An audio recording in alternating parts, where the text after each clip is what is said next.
আমি বাংলাদেশের সরকার চালাই আর না চালাই, লন্ডনে বসলে মিলিয়ন মিলিয়ন পাউন্ড চলে আসে আমার পকেটে, বাংলাদেশে যে আমার প্রধানমন্ত্রী হওয়ার দরকারটা কি? আন্দালিব রহমান পার্থ টাকা দেওয়া ছাড়া তারেক রহমানের দেখা পাইছে? ইশরাক ওখানে গিয়ে তারেক রহমানের ওইখানে লাইন ধরছে, টাকা ছাড়া লাইন পাইছে?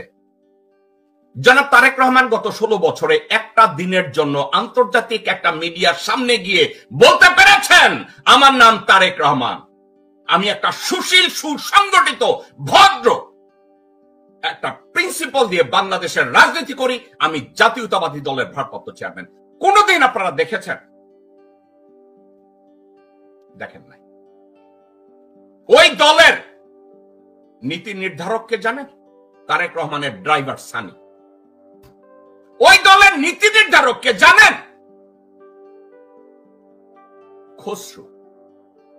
ওই দলের নীতি নির্ধারককে জানেন?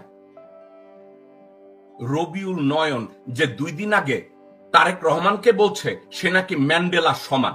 শুনেন সে কি বলছে। বিএনপির ভারপ্রাপ্ত চেয়ারম্যান জনাব তারেক রহমান সাহেব নেলসন ম্যান্ডেলা হ্যামিনিয়লের ভাসিওয়ালাকেও ছাড়িয়ে গিয়েছে।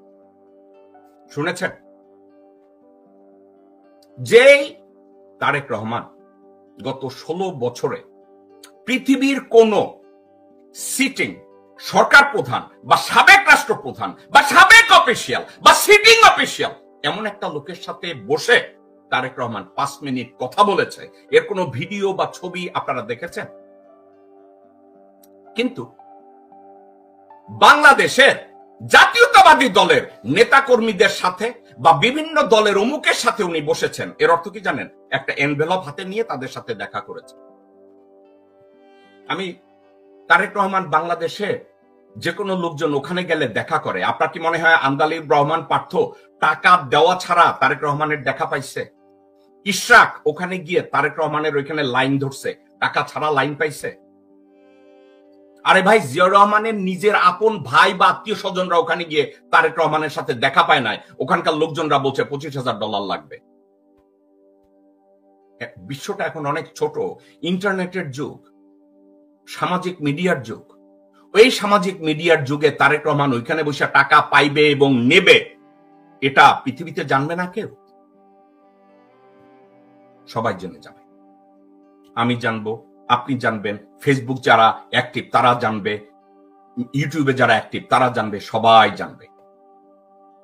অর্থাৎ তারেক রহমান গত 16-17 বছরে একজন সিটিং সরকার প্রধান অথবা সাবেক সরকার প্রধান, একজন সিটিং অফিসিয়াল অথবা সাবেক অফিসিয়াল, ইউরোপিয়ান বা আমেরিকান কারো সাথে, অথবা আফ্রিকান অথবা মিডল ইস্টার্ন অথবা লিডার ফ্রম বলকান, কারো সাথে দেখা করে না। তার স্পেশাল এনভয় করেছে একটা লোককে, জাহিদ এফ সর্দার সাদিক, যেই লোক 6 জন কংগ্রেসম্যানের স্বাক্ষর জাল কইরা বিএনপি কে হাসিনা আমলে কম্বলের নিচে ঢুকাইছে, গুয়ের মধ্যে ঢুকাইছে।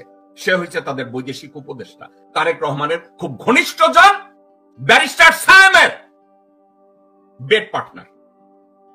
কোন দিকে যাবেন? কোথায় যাবেন? এখন এটা কি খালি আমি দেখি না আপনারাও দেখেন? ওই যে বেটা কইছে না, আমিও জানি তুমিও জানো, তারেক রহমান পয়সার পাগল, আমিও জানি তুমিও জানো, ফারুক সর্দার ভণ্ড, আমিও জানি তুমিও জানো, বিএনপি জঙ্গি, টিয়ার 3। এটা আমার কথা না, আমেরিকান পোর্ট চার্টারে লেখা আছে, আমেরিকান ডিপার্টমেন্ট অফ হোমল্যান্ড সিকিউরিটির এখানে পরিষ্কার ভাবে লেখা আছে।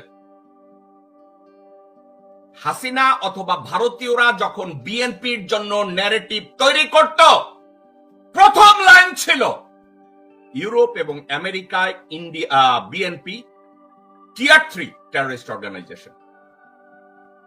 আজকের September 12, 2025 as of today,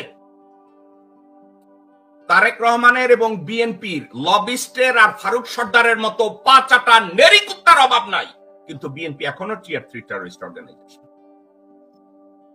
BNP tier 3 terrorist অর্গানাইজেশনের নাম আজও ঘোচাতে পারে নাই। এটা গেল একটা। এবার আসেন, জিয়াউর রহমানের রাজনৈতিক আদর্শটা কি ছিল? প্যাট্রিয়টিজম।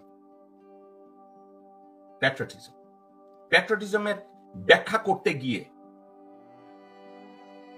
জেমস উইলফোর্ড গার্নার, আধুনিক পৌরবিজ্ঞানের জনক, একটা কথা বলেছে, যদি কোনো ব্যক্তি বা গোষ্ঠী একটা নির্দিষ্ট ভূখণ্ডের প্রতি কমিটেড থাকে, একটা নির্দিষ্ট ভূখণ্ডের অধিবাসীদের কল্যাণে নিজের জীবনকে উৎসর্গ করে এবং একটা নির্দিষ্ট ভূখণ্ড এবং সেখানে বসবাসকারী অধিবাসীদের জন্য সর্বোচ্চ ত্যাগে কমিটেড হয়, ওটার নাম দেশপ্রেম।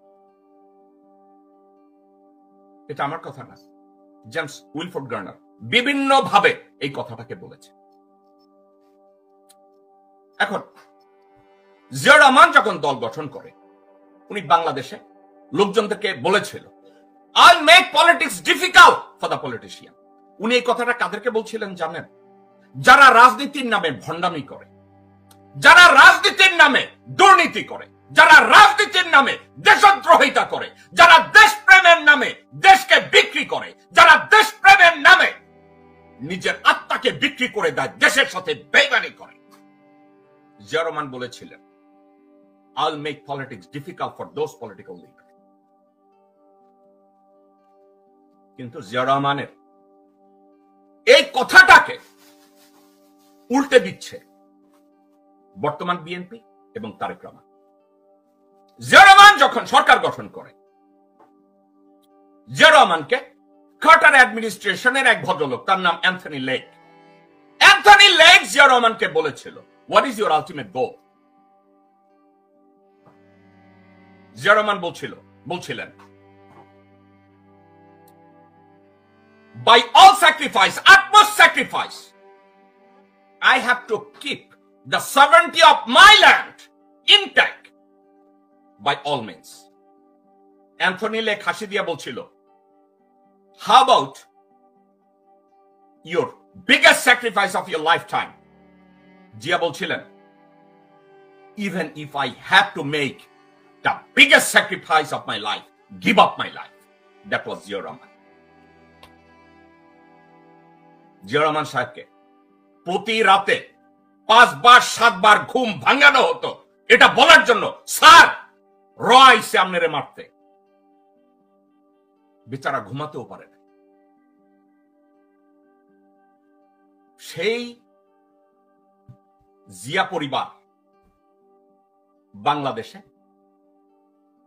2004-5 সালে ভারতের সাথে করিডোর ডিসকাশন করে এবং এই করিডোর দিছে প্রথমে।